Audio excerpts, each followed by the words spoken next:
Hello दोस्तों, स्वागत है आप सभी का आज की इस न्यू लेक्चर में। आज की इस लेक्चर में जो है हम लोग साइंस के आपका क्लास 10th के साइंस के चैप्टर नंबर 1 जिसका नाम है रासायनिक अभिक्रिया एवं समीकरण, उसके जितने भी वीवीआई ऑब्जेक्टिव्स हैं उनको करने वाले हैं। तो वीडियो को शुरू से लेकर के लास्ट तक जरूर से देखिएगा और वीडियो पसंद आएगी तो वीडियो को लाइक कीजिएगा और वीडियो को शेयर भी कीजिएगा और चैनल पे पहली बार आए हैं तो चैनल को सब्सक्राइब भी कर लीजिएगा ताकि आने वाली सभी वीडियो का नोटिफिकेशन आपके पास पहुंचता रहे जी। आपके सामने पहला प्रश्न आपके सामने दिया हुआ है, कह रहा है कि चीनी का रासायनिक सूत्र है। इसमें बतलाना है कि चीनी का रासायनिक सूत्र क्या होता है। तो C12H22O11 होता है। C12H22O11 कौन सा ऑप्शन है? तो सी बिल्कुल जो है करेक्ट आंसर हो जाएगा जी। अगला प्रश्न देखते हैं। अगला प्रश्न आपके सामने है, कह रहा है कि सल्फ्यूरिक अम्ल का रासायनिक सूत्र क्या है? H2SO4। H2SO4 क्या है जी? सल्फ्यूरिक अम्ल का रासायनिक सूत्र है। तो क्या हो जाएगा जी? H2SO4। यहाँ पे जो है बी आपका बिल्कुल करेक्ट आंसर हो जाएगा। अगला प्रश्न देखते हैं। अगला प्रश्न आपके सामने है, 3 नंबर कह रहा है कि नाइट्रोजन डाइऑक्साइड के धुएं का रंग कैसा होता है? तो नाइट्रोजन डाइऑक्साइड के धुएं का रंग जो होता है वो हमारा कैसा होता है जी? भूरा होता है। तो ये क्या हो जाएगा? ए फॉर एप्पल जो है इसका बिल्कुल करेक्ट आंसर हो जाएगा। ए फॉर एप्पल जो है क्या हो जाएगा जी? बिल्कुल करेक्ट आंसर हो जाएगा। अगला प्रश्न देखते हैं। अगला प्रश्न 4 नंबर आपके सामने है, कह रहा है निम्नलिखित में से कौन समीकरण संतुलित नहीं है? कह रहा है निम्नलिखित में से समीकरण कौन संतुलित नहीं है? तो देखिए यहाँ पे 2 दूनी 4 हाइड्रोजन 4 है, तो यहाँ पे 2 दूनी 4 हाइड्रोजन 4 है। लेकिन अगर बात किया जाए यहाँ पे ऑक्सीजन 2 है और यहाँ पे 2 ऑक्सीजन भी है, यानी कि ये तो संतुलित है, ये संतुलित है। अगला देखते हैं 2 के यहाँ पे दिया है, 2 के यहाँ पे 2 सी, यहाँ पे Cl भी है 3 और 3 यहाँ पे 3 कितना 3 9 है। तो ये आपका हो जाएगा बी बिल्कुल करेक्ट आंसर। ठीक है, अब देखिए इसमें देख लेते हैं H2Cl ई भी हमारा 2 गो है और पी भी हमारे पास पी भी है। O3 3 दूना 6 O 6 गो चाहिए, तो 2 2 4 और एक 5 5 गो है, ये भी सही है। तो इसमें से एगो गलत होना चाहिए, दोनों में से एगो कोई गलत, तो यहाँ पे 2 बना लीजिए। क्या बना लीजिए जी? 2 बना लीजिए। तो ये आपका क्या हो जाएगा? डी बिल्कुल करेक्ट आंसर हो जाएगा। क्या हो जाएगा जी? डी आपका जो है बिल्कुल करेक्ट आंसर हो जाएगा। ठीक है, इसको यहाँ पे 2 कर लीजिएगा तो ये संतुलित हो जाएगा, क्योंकि एक ऑप्शन ही सही होना चाहिए। तो ये आपका क्या हो जाएगा जी? ये आपका जो है डी वाला ऑप्शन जो है बिल्कुल करेक्ट हो जाएगा। कब? यहाँ आप अगर आप 2 बना लेते हैं तो। ठीक है, तो चलिए अगला प्रश्न देखते हैं। अगला प्रश्न आपके सामने है, कह रहा है 5 नंबर, खड़िया का रासायनिक सूत्र क्या है? तो खड़िया का रासायनिक सूत्र इसमें से बतलाना है आपको कि क्या है जी। तो उसका क्या है जी? CaCO3 calcium carbonate.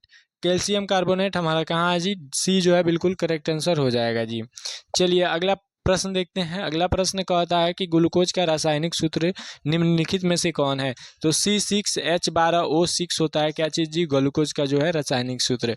ठीक है, ग्लूकोज का रासायनिक सूत्र क्या होता है? C6H12O6 होता है जी।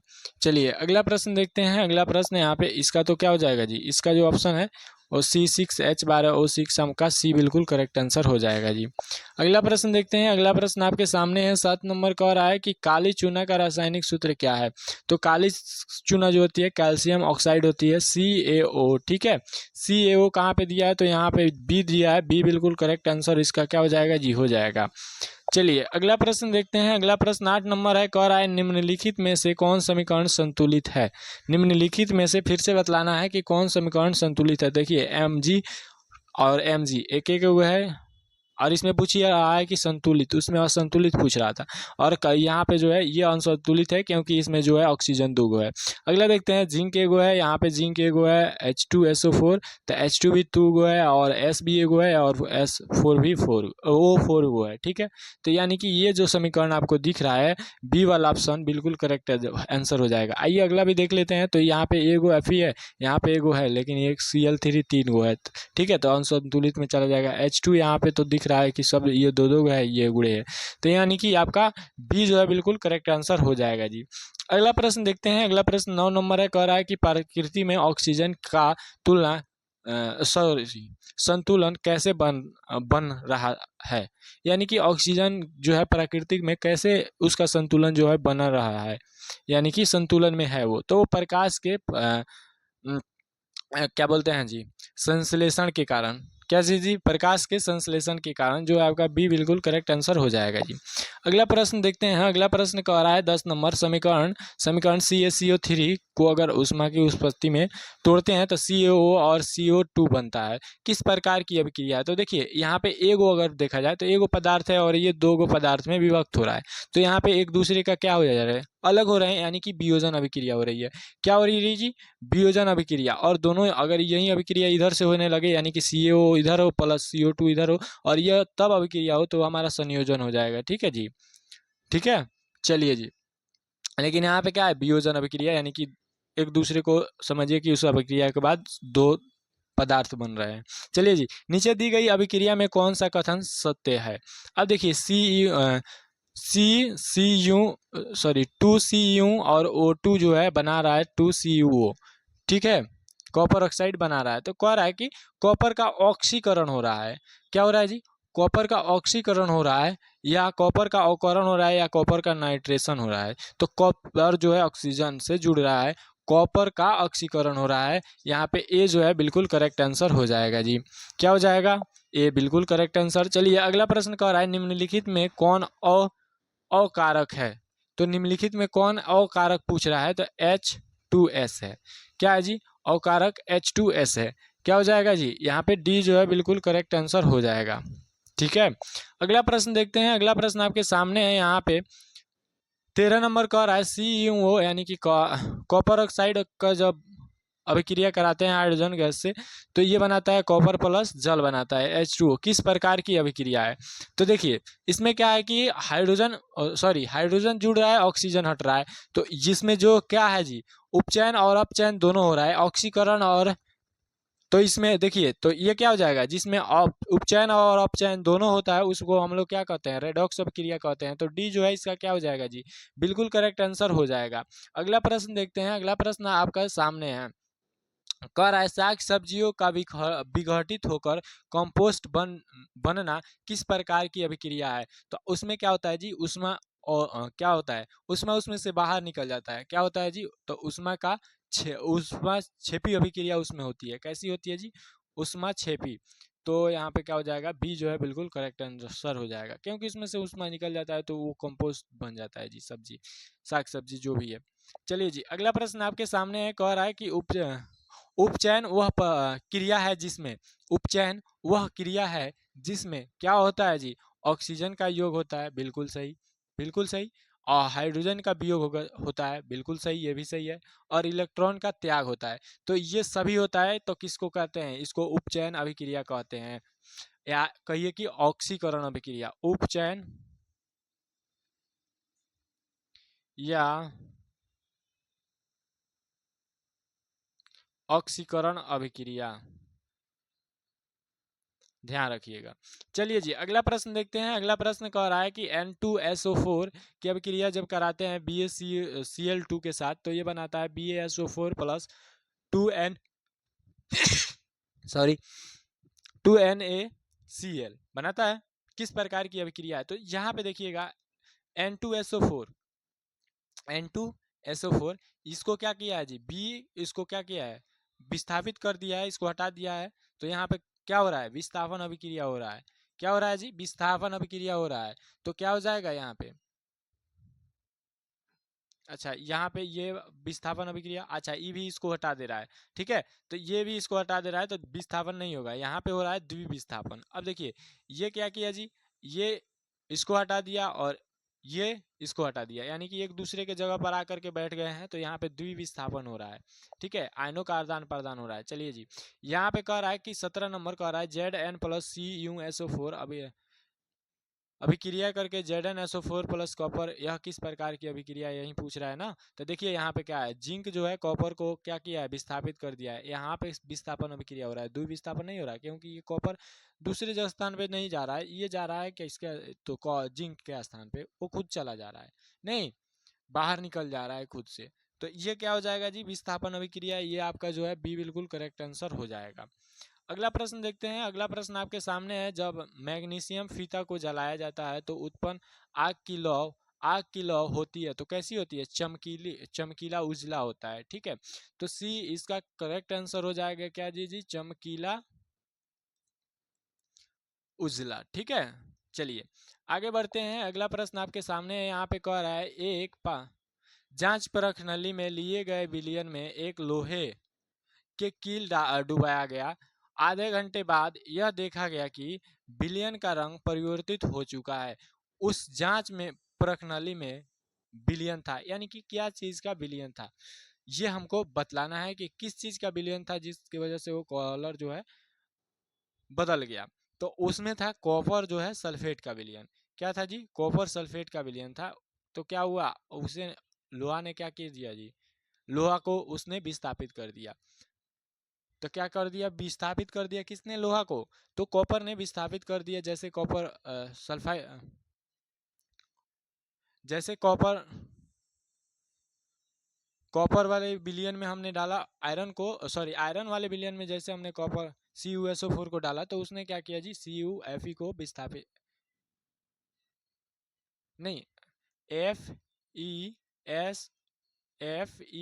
FeSO4 का विलियन था। उसमें हमने जैसे कॉपर को डाला, कॉपर को जैसे डाला,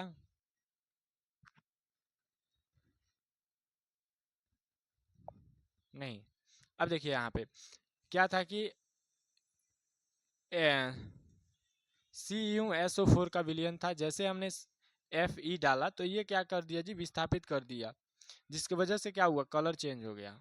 चलिए, सॉरी, ये तो कौन सा ऑप्शन हो जाएगा, ये आपका जो है CuSO4 हो जाएगा। क्या हो जाएगा, CuSO4 हो जाएगा। अब देखिए कह रहा है रासायनिक अभिक्रिया के दौरान किसी पदार्थ में ऑक्सीजन का ह्रास होता है, कहलाता है। तो ऑक्सीजन का जब ह्रास होगा तो अपचयन कहलाएगा। क्या कहलाएगा जी, अपचयन कहलाएगा। या कह लीजिए कि हाइड्रोजन में वृद्धि होगी तभी अपचयन अपचयन कहलाएगा। चलिए अब देखिए कह रहा है रासायनिक अभिक्रिया में भाग लेने वाले पदार्थ को कहा जाता है। रासायनिक अभिक्रिया में भाग लेने वाले पदार्थ को क्या कहा जाता है, तो अभिकारक कहते हैं। जो भाग लेता है उसको क्या कहते हैं जी, अभिकारक कहते हैं। ये जो है बिल्कुल करेक्ट आंसर हो जाएगा। अगला प्रश्न आपके सामने है, 22 नंबर कह रहा है समीकरण इतना है एक, क्या चीज है। देखिए यहाँ पे ऑक्सीजन जुड़ रहा है और हाइड्रोजन भी जुड़ रहा है। हाइड्रोजन जो यहाँ पे क्या हो रहा है, ऑक्सीजन आपके आके करके जुड़ रहा है। क्या कर रहा है जी, यहाँ पे तब ना H2O बना रहा है। तो यहाँ पे क्या हो रहा है, संयोजन अभिक्रिया हो रही है। क्या हो रही है जी, संयोजन अभिक्रिया। ए जो है बिल्कुल करेक्ट आंसर हो जाएगा। अगला प्रश्न देखते हैं, कह रहा है रासायनिक अभिक्रिया के दौरान किसी पदार्थ में ऑक्सीजन का योग, यानी कि ऑक्सीजन का जुड़ जाना उपचयन कहलाता है। क्या कहलाता है जी, उपचयन कहलाता है। बी जो है बिल्कुल करेक्ट आंसर हो जाएगा। या कह लीजिए कि हाइड्रोजन का ह्रास। ठीक है जी, चलिए अगला प्रश्न देखते हैं आपका 24 नंबर। 24 नंबर कह रहा है कि निम्नलिखित में कौन ऑक्सीकरण की क्रिया नहीं है। कौन ऑक्सीकरण की जो है क्रिया नहीं है, तो ये आपका दहन है। सांस लेने में, भोजन पकाने में ऑक्सीजन की जरूरत पड़ती है, लेकिन अवक्षेपण में नहीं पड़ती। क्या चीज में नहीं पड़ती, अवक्षेपण में नहीं पड़ती। डी जो है इसका बिल्कुल करेक्ट आंसर हो जाएगा। अगला प्रश्न देखते हैं, 25 नंबर कह रहा है निम्नलिखित में कौन विस्थापन अभिक्रिया का उदाहरण है। तो इसमें बतलाइए विस्थापन अभिक्रिया का कौन उदाहरण है। तो ये तो विस्थापन अभिक्रिया का पहला उदाहरण तो नहीं। ठीक है, दूसरा में विस्थापन हो रहा है, नहीं हो रहा है, ये तो जुड़ जा रहा है। तीसरा में देखिए Fe क्या किया, Cu को विस्थापित करके FeSO4 बना लिया है, इसको विस्थापित कर लिया है। तो क्या हो जाएगा जी, सी बिल्कुल करेक्ट आंसर हो जाएगा। इसमें विस्थापन अभिक्रिया नहीं हो रहा है ना, अलग अलग देखिए। चलिए अगला प्रश्न देखते हैं, कह रहा है सिल्वर क्लोराइड का रंग होता है। तो सिल्वर क्लोराइड का रंग कैसा होता है जी, श्वेत होता है, उजला होता है। ठीक है, डी जो है इसका बिल्कुल करेक्ट आंसर हो जाएगा। अगला प्रश्न देखते हैं, अगला प्रश्न कह रहा है कि 27 नंबर कह रहा है अभिक्रिया CaO प्लस H2O की अभिक्रिया जब कराते हैं तो CaOH के होल्ट वाइज किस प्रकार की अभिक्रिया है। तो दोनों आपस में जुड़ रहे हैं तो संयोजन अभिक्रिया है। क्या है जी, संयोजन अभिक्रिया है। चलिए अगला 28 नंबर प्रश्न देखते हैं, कह रहा है कि सिल्वर आयोडाइड का रंग कैसा होता है। सिल्वर आयोडाइड का रंग कैसा होता है, तो पीला होता है। सिल्वर आयोडाइड कैसा होता है जी, पीला होता है। तो क्या हो जाएगा जी, बी बिल्कुल करेक्ट आंसर हो जाएगा। अगला प्रश्न देखते हैं, अगला प्रश्न कह रहा है निम्नांकित में कौन सा युग्म एकल विस्थापन अभिक्रिया प्रदर्शित करता है। एकल विस्थापन अभिक्रिया प्रदर्शित कहिए या विस्थापन अभिक्रिया प्रदर्शित कहिए। ठीक है, दोनों का मतलब एक ही होता है। तो अब देखिए MgCl नहीं, ये नहीं कर पाएगा इसको विस्थापित, ये भी नहीं कर पाएगा। CuCl, यहाँ पे ये कौन कर पाएगा, Ag को कौन कॉपर कर पाएगा, यहाँ पे ये वाला बी जो है बिल्कुल करेक्ट आंसर हो जाएगा। चलिए जी अगला प्रश्न देखते हैं। कह रहा है 30 नंबर, जल के एक अणु में हाइड्रोजन एवं ऑक्सीजन के परमाणु की संख्या का अनुपात क्या होता है। तो क्या होता है जी, 2:1 होता है। क्या होता है, तो 2:1 होता है आपका, होता है H2O। तो यहाँ पे देखिए 2:1, ये 2 है और ये 1 है। चलिए जी अगला प्रश्न आपके सामने है यहाँ पे, उससे पहले क्या हो जाएगा, इसका आंसर जो है बी हो जाएगा जी। चलिए अगला प्रश्न देखते हैं। अगला प्रश्न कह रहा है श्वसन किस प्रकार की रासायनिक अभिक्रिया है। तो श्वसन किस प्रकार की रासायनिक अभिक्रिया है, तो कैसी रासायनिक अभिक्रिया है, ऊष्माक्षेपी, उसमें से ऊष्मा बाहर निकलता है, ऊष्माक्षेपी हो जाएगा, सी बिल्कुल करेक्ट आंसर हो जाएगा। अगला प्रश्न देखते हैं। अगला प्रश्न आपके सामने 32 नंबर कह रहा है अभिक्रिया जिनमें आयनों का आदान प्रदान होता है उसे क्या कहते हैं, द्विविस्थापन अभिक्रिया कहते हैं, उसी समय बतलाए हैं।